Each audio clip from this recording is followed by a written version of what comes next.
chassis and suspension components, and colors.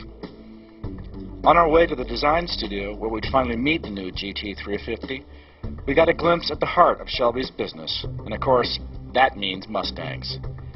Besides producing a handful of Mustangs for Ford, a large part of Shelby's business is customizing Mustangs that customers bring into the shop.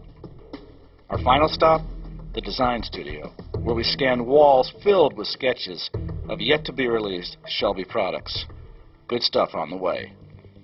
We've shown you the building, we've given you the tour, but this is the real reason we're here.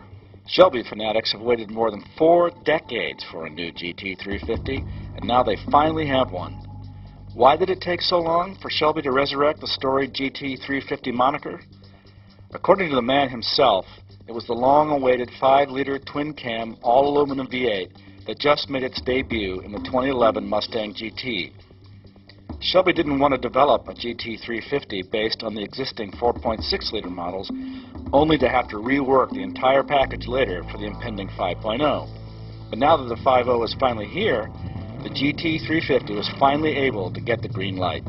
Visually, the car is stunning.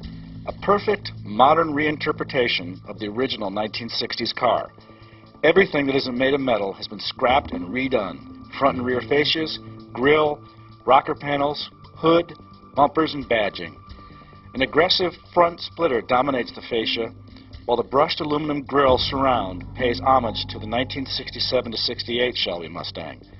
Blank-off plates replace the rear quarter windows, although customers will have the choice of leaving the glass intact if they so desire.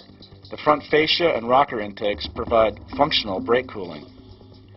The Shelby team developed a new rear wing, lower fascia, and black finished deck lid filler panel that softens several of those cuts and angles, making the whole tail look more cohesive.